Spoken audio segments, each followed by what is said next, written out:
Alrighty, what's up guys? I hope you guys are doing well. I'm still in Medellin, and while I'm in Medellin, I want to continue a little bit of a series on Medellin because I know that Medellin is still very much a very popular topic, and I want to give my thoughts on everything after being back here, after not having been here for a while and having been here off and on a little bit for the past couple of years, and seeing some of the changes that I've noticed myself and some of the people that have been here for a very long time, the changes that they have seen. And I wanted today to talk about some of the things that I really love about Medellin. I want to make this video because I made a previous video just not too long ago talking about some of the things that I've seen that has changed in Medellin, and it really wasn't much things positive, and so I kind of want to balance it out a little bit with some things that I like about Medellin that I don't think are really going to change. If you want to see that video, just, I don't know, go watch it, find it. But like I said, I'm in Medellin right now because someone through my videos contacted me about doing a bit of a tour throughout Colombia, which was not something I was expecting to do, but it's actually kind of fun. Maybe I'll do that in the future more, but I'm back in Medellin for that reason specifically.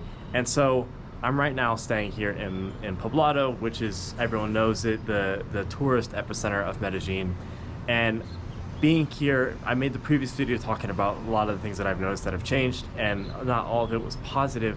Going through a lot of these like tourist things that I've already done before, like the Parque Arby, the community today, say like the things that everyone does when they first come to Medellin, and me being there, seeing that, okay, this place has gotten a lot more touristy, this place has changed in a lot of ways. But the thing that I think really hasn't changed so much is that I think, for example, we were on the metro cable to go to Parque Arby, which is a kind of a big tourist spot up in the mountains above Medellin, and so to get there you have to take the metro cable. And the interesting thing about taking the metro cable in Medellin is that, like, maybe in a lot of Western countries, people that live in kind of the high places where you have the most beautiful views, most of those tends to be like the most expensive, the most posh. The richest people tend to live up in the very high areas, up above places, and so they get these beautiful views.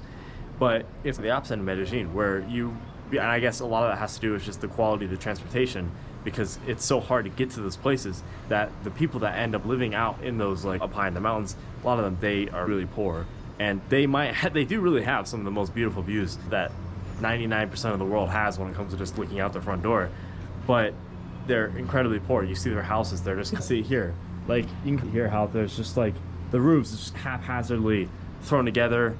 I imagine there's a lot of leaks, and the buildings, they're built with this reddish orange kind of clay brick, and it's usually only just one layer thick, so they offer no sound insulation whatsoever, very little weather insulation. And I was going up there with a friend, and one of the things my friend was saying is, wow, like, it's gotta be like the average life for a lot of Colombians, it's gotta be like, to just be, to be completely quite frankly, like, quite shit.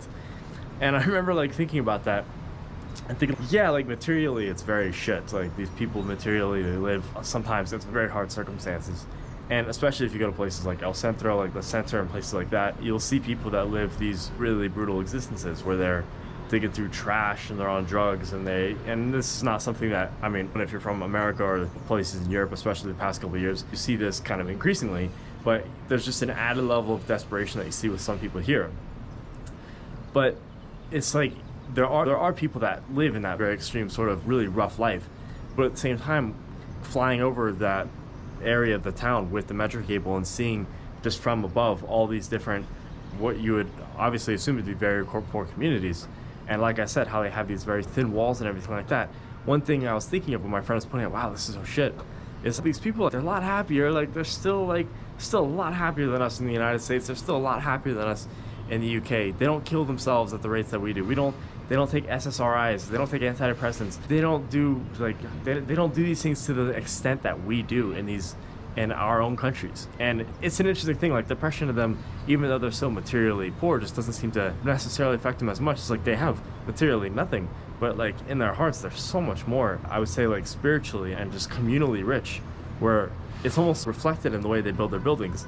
Like, they're impulsive, and I imagine a lot of those houses, they just sprung up out of nowhere in these kind of upper communities. I imagine there wasn't like a real strict procedure in how people purchase these properties. I'm imagining that it was just, let's just throw houses together and then slowly add on to it, build it out over time.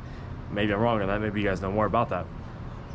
And that's a lot how just your day-to-day life is here. Let's see what happens today, and that's why Colombians are known as being notoriously flaky, because it's always just every single day is this very spontaneous act of living. And another kind of metaphor within that act of the way they live, just the buildings and everything like that. So like I said, there's very little sound insulation on these buildings, And so when your neighbor's playing music all the way down the street, you can hear it almost perfectly clear. And everywhere in Colombia, they're always playing music. So it's kind of like you're always connected in a way. You're always connected to the people around you in a very strong way. I think people here have very strong communal bonds. And occasionally there are people that obviously slip through the cracks.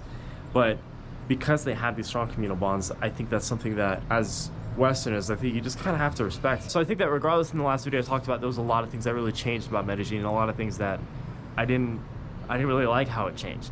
But I think that spirit of just enjoying life, whatever the circumstances, is something that's probably going to continue. But if the thing continues to happen that I was talking about in my last video, these changes that I see, it could potentially change. That could change potentially for a negative. But that's just something that I think I'll always respect, because Medellin is a massive city. And tourists and all that stuff that come, it'll slowly make a dent over time. But I don't think it's going to. A lot of people pointing out in the last video, it's like, you're in Poblado, of course you're going to be thinking all this stuff. But really, you still have the other areas of the city, and I'm going to get to that in a future video about just complete breakdown of Medellin. You still have Sabaneta, you still have Envigado, you still have all these places where it's not westernized or touched by foreigners or anything like that. But yeah, I just want to make that video because, yeah, I was thinking about this going over these houses, and my friend pointing out, like, wow, like the average life for a lot of these Colombians is really quite shit. But most of the Colombians I've ever met, yeah, they might not necessarily have the material success that the Western countries do, but at the end of the day, they have this kind of, like I said, this communal and spiritual richness. So I just want to make this video to give something positive on Medellin, but I'm going to keep making videos probably on the negative, because Medellin, at the end of the day, I don't think I'll live here again going forward. So we're going to make another video talking about the dark side of Medellin, and I think I'll make a video on like kind of like a breakdown of a guide to Medellin, so how you can avoid that dark side a little bit. So stay tuned for that. Send me a DM on Instagram. Let me know what your story is. If you have any questions on anything, I try to respond to all my DMs, and people ask me questions about Colombia and even other things as well. So thank you very much for watching. Hit the subscribe, and peace out. Bye.